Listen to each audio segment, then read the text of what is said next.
Bonjour et bienvenue sur la chaîne de Nantalk Goblin Noob. Aujourd'hui, fascicule numéro 26.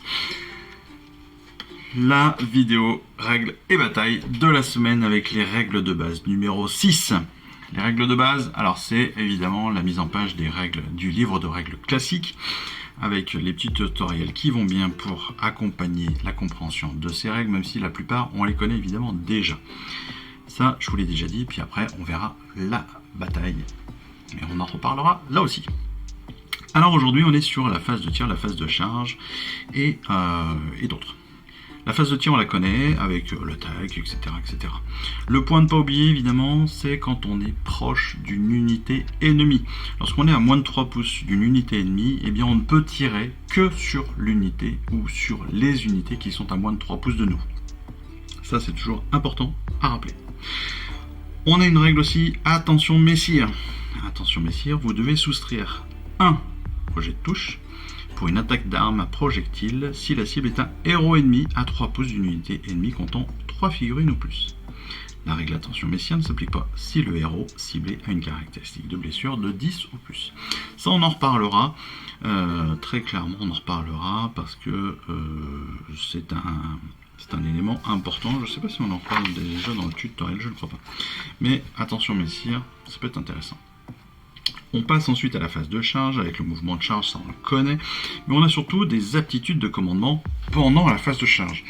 On n'oublie pas que les aptitudes de commandement s'utilisent avec des points de commandement.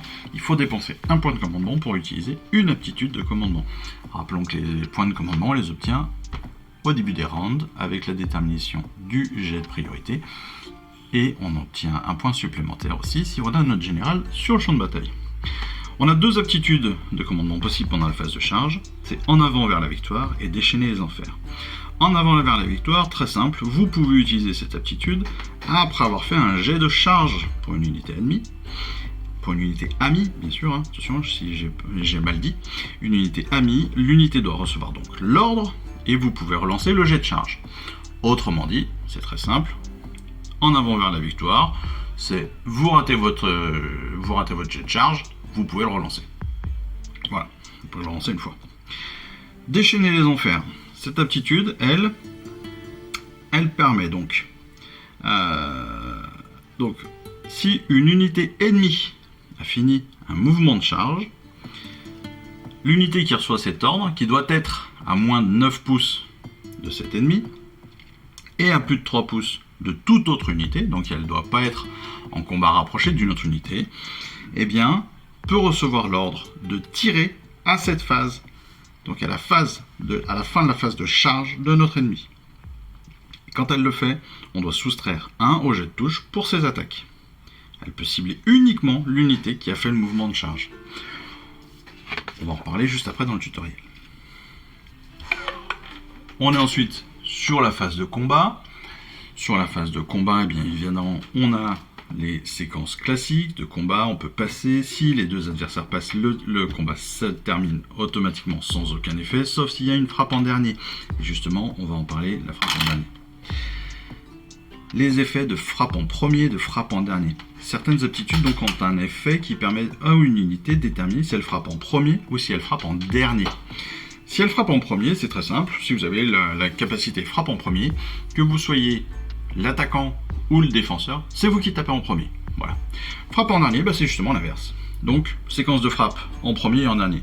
Petit 1, on va utiliser les aptitudes de début de phase de combat. Les unités avec effet de frappe en premier attaque. Les unités sans effet de frappe en premier ou de frappe en dernier attaque. Les unités avec effet de frappe en dernier attaque. Puis, on utilise les aptitudes de fin de phase de combat. Voilà, c'est très très simple.